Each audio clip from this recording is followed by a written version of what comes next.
La courbe en V, alors c'est pas celle de la reprise économique, mais bien celle qui a dessiné le CAC 40 aujourd'hui. Après un démarrage dans le vert, l'indice a piqué du nez avant de remonter nettement, mais de caler en fin de séance à moins 0,18% vers les 4927 points. Alors il faut dire que dans cette séance, on a eu des bonnes et des moins bonnes nouvelles. Côté statistique, l'indice PMI du secteur manufacturier français est passé de 40,6 en mai à 52,3 en juin, soit une amélioration de la conjoncture pour la première fois depuis janvier. Côté moins bonnes nouvelles aux États-Unis, l'enquête ADP qui arrive avant les chiffres officiels de l'emploi a fait ressortir la création de 2,37 millions de postes en juin. Alors c'est bien, mais c'est inférieur aux 3 millions attendus. Toutefois, les investisseurs ont réagi avec enthousiasme aux premiers essais encourageants du candidat vaccin contre le coronavirus développé par Pfizer et l'allemand BioNTech. Les deux actions progressent de près de 5%. Ce n'est pas le cas du Dow Jones qui cède 0,2% à 17h45 quand l'insolent Nasdaq gagne 0,4%. À noter un Tesla après avoir grimpé de 7%. Le titre gagne encore 4% aujourd'hui. C'est désormais le constructeur automobile, le mieux valorisé en bourse avec 208 milliards de dollars devant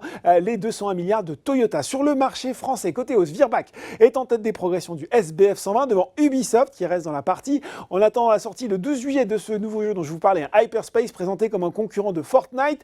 GTT grimpe aussi, les investisseurs ont apprécié la commande par le chantier naval sud-coréen d'SME de 2 unités flottantes de stockage de GNL. Sur le CAC 40, on retrouve Essilor, Luxottica, Saint-Gobain et Airbus. Alors le géant aéronautique qui a annoncé un plan de départ de grande ampleur, près de 15 000 postes seraient concernés.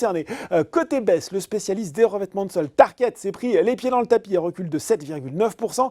Derrière, Renault était en marche arrière. Alors en France, les ventes de véhicules neufs ont certes rebondi de 1,4% en juin, mais elles cèdent 39% sur le semestre. Et bien pour la marque aux losanges, les ventes ont-elles baissé de 36,1% depuis le 1er janvier. La chute devrait être proche de 20% sur l'année. Genfit et Forestia faisaient également grise mine aujourd'hui. Voilà, c'est tout pour ce soir. Maintenant, n'oubliez pas tout le reste de l'actu éco et finance est sur Boursorama.